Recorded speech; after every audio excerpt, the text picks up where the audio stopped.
Ashwanth ഗോക്ക് negative review പറയത്തില്ല. ഇത് ഭയങ്കര രസകരമായിട്ടുള്ള ഒരു സംഭവമായി പോയി.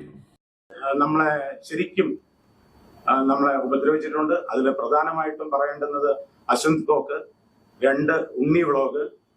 പിന്നെ ഈ അശ്വന്ത് ഗോക്ക് ഗോക്കൊക്കെ വർഷങ്ങളായിട്ട് ഇതിൽ കിടന്ന് മെഴുകുന്ന ടീമുകളാണ്. അങ്ങനെ വാങ്ങിച്ചിരിക്കുന്ന കേട്ടാ കേൾക്കും. ഒന്നാമത്തെ കേസ്, സിനിമാ മേഖലയുമായി ബന്ധപ്പെട്ടുള്ള ട്രോളുകളും ഗ്രൂപ്പുകളും ഒക്കെ ഓൾറെഡി പണ്ട് വർഷങ്ങൾക്ക് മുമ്പ് തുടങ്ങിയിട്ടുള്ള മനുഷ്യനായാല്. അപ്പൊ അയാൾക്ക് സിനിമ റിവ്യൂവിലേക്ക് അയാൾ മാന്യമായ രീതിയിലേക്ക് എത്തിയത് കുറച്ചു കാലമേ ആയിട്ടുള്ളൂ. അശ്വന്ത് ഗോക്ക് മാന്യനായിട്ട് കോക്കെന്ന് പറഞ്ഞ നീ എടാ പാറൂടാ. കോക്കിന് PR ചെയ്യാൻ വന്നല്ലോ കേട്ടോ. കോക്ക് അപരാധം കാണിച്ച അവൻ